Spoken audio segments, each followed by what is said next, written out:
All right. Hello, everyone, and now welcome to, well, my impressions of WarCraft Rumble. Not Arclight Rumble, WarCraft Rumble, now that it has been, well, patched up, polished up, and, well, the game behind the game has completely changed. For some reason, I can't get my screen capture to work from my phone, so I've been trying to figure out how to make this video and give you guys some information out there. So first things first, there is a lot more to do in WarCraft Rumble. There is talents to unlock, just like before. You can actually upgrade your minis from common to uncommon to rare to epic or legendary. I forget what purple is. And there's a lot more to do. And with that comes power increases, power boosts, and that was one of the things that was kind of lacking in WarCraft Rumble, where it felt like what is new content gonna look like? What is the hook after a certain amount of time of playing? Well, what's the longevity? And well, there's plenty to do now. So let's go ahead, and I'm just trying to, I know this isn't the best way to talk about this all, but this is one of the new layouts of the game here. So if you take a look here, I've already unlocked Blood Mage Thalnos. I got him to uncommon. When you upgrade, when you receive the mini, he starts off at a base level, and then you upgrade to uncommon, it gets one bonus level, and then it also opens up one of these spots for you. This is a talent spot that you can then place in. I believe you can only have one talent at a time. I'll have to double check and confirm that as I'm playing through. If you could have all three talents, that might be quite good and actually may be worth trying to upgrade, as the upgrades do get very, very, very much almost out of hand. And one of the big questions that I wanted to know about this redirection in the game is this game, it is free to play, but is it pay to win? And in the original instance of the game, I would say no, it is not pay to win. Paying just helps you move along your progression faster. With the new changes to the shop, what I've seen so far, it does feel like much more, and this is my personal opinion, of a whale of a game. Now, everyone on my channel knows I have been an avid, I would almost say Blizzard fanboy, apologizing for Blizzard. And the direction that they're taking this game seems like that pay to win mentality where, well, people who are avid streamers, big streamers, and you're going to donate a bunch of bits and all of that, and they're going to get millions of videos, they're going to be able to spend $1,000 out of the gate, and they're going to unlock everything, and they're going to show you all of those great things. As you who are playing on your own, the grind is going to be real. So let's just go ahead and get straight into it. So you can see Blood Mage Thalnos here, and these are the upgrades to go from uncommon to rare. 5,000 arc, or 500 arc, 10 stars, and then one whatever this guy is. Now, each star, from what I understand, translates to about 90 gold. Okay, you're like, okay, 90 gold. There are ways to earn gold in the game, and that's fine. But when you take a look at buying gold from the store, it's about what, a penny per gold, depending on what tier you buy. If you only spend $1, then you only get 90 gold. So, but you know, the more money you spend, the more gold you get. All of that. You guys know this whole entire freemium, free-to-play model, what it looks like. But it's not cosmetics. You are actually unlocking power in your game and being able to use talents and all of those fun things that make the game better. I don't know how I feel about the direction, but yeah, this seems like a course correction to that original aspect of the game. Taking a look at Tier 1 upgrades, it takes 50 arc light and 3 stars. I'm trying to unlock key things that I want, and that's what's happening here. So I'm trying to unlock another upgrade for my shaman to be able to grab armor, and I've used up $30 so far to try and help my progression and get things going in the direction that I want.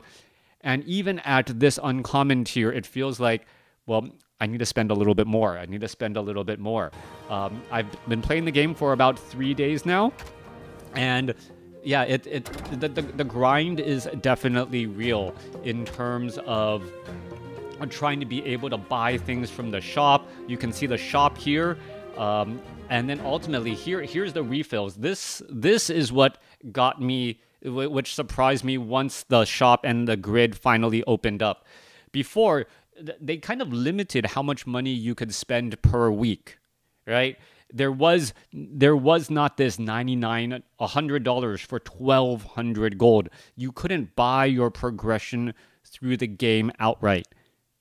Now it seems like you can, and people who have spent money, I can tell within the guild, people who have spent money and people who haven't. And me right in the middle, I've spent some, and you can see that the progression in the game is just vastly different. Yeah.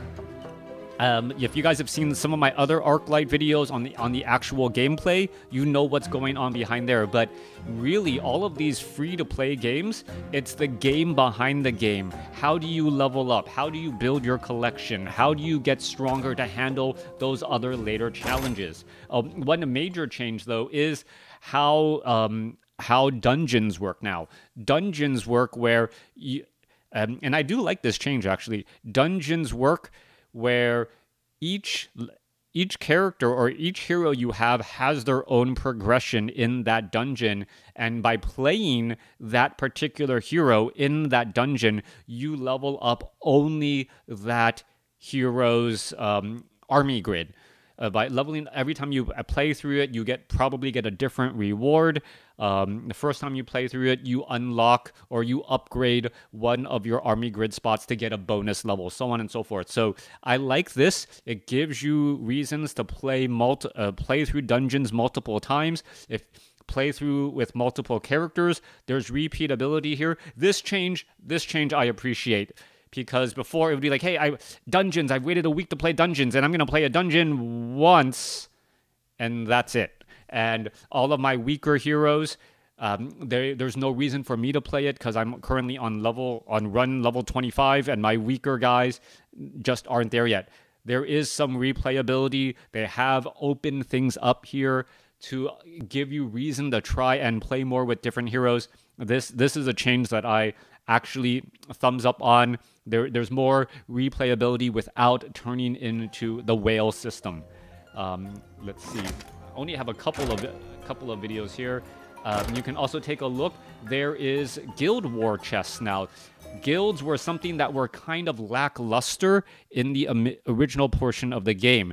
It was just kind of like an overglorified chat group where you didn't really share anything with the people in your guild other than that you got to talk to them. Now there's combined goals to try and work on things together to unlock things for you, which is great.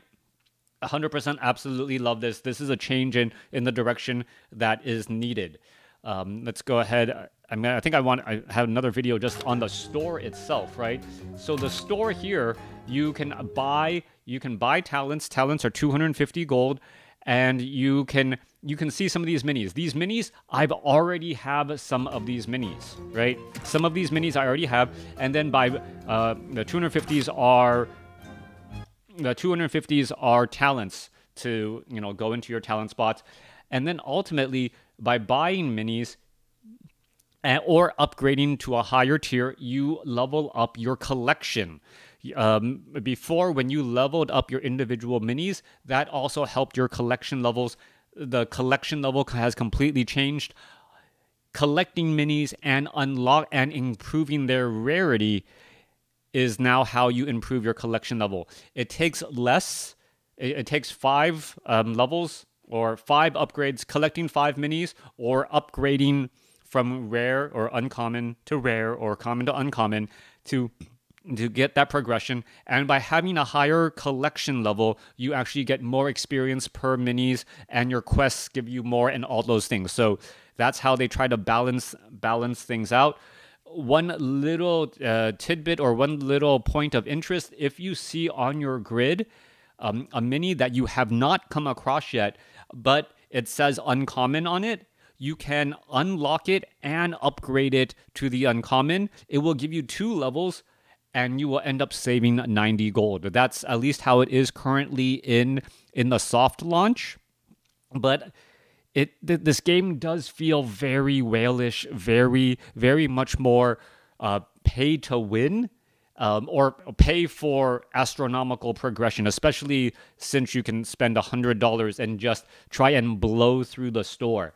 Now, one thing I still do like about it here is this is the grid. You're never really rolling the dice to see what you're going to get. You know exactly what you're going to buy when you spend your gold. So it is not complete random chance. It is whatever shows up on the grid, and you can spend some gold to change what's on the grid as well. Yeah, so far, direction has changed. The gameplay has changed. There's more replayability. I love what they do with the dungeons. I love what they have done with the guilds. I'm not sure how I feel about this progression with free to play versus pay to win. Now, it does feel much more whalish, but that is my own interpretations so far. I've purposely been avoiding other people's comments just to see if I can develop my own unbiased opinion. This is a picture of me, or the video of me unlocking. You're gonna see it levels up. I get it. It's currently at the common level, and then it's gonna go up, and now I gain another point in my collection level. So my collection level is now at level 11. I get certain bonuses for locking, playing those quests. I think, let me see if can I go back to here for a second? There. So, no. There you go. So here, these bonuses change as you improve your collection level. So it's one of the reasons why you want to increase your collection level, because your quests give you more experience per mini, things like that. That's pretty much all I have. Let me know what you guys think about WarCraft Rumble. I know a lot of people love it. I know a lot of people hate it. I may even have people on my channel who just tell me to stop making these videos, but I want to give you informed decisions before you guys start to try and play it. Some of you guys may already know this game's not for me. Other people will be like, you know what? It's got Blizzard polish. It's a nice, fun game. I'll play it, but I'm never going to spend a dime. Let me know what you guys think about this game in the comments below, and if you guys want to continue to see any more, well, WarCraft Rumble content. Thanks for watching. Hope you guys check my channel out again.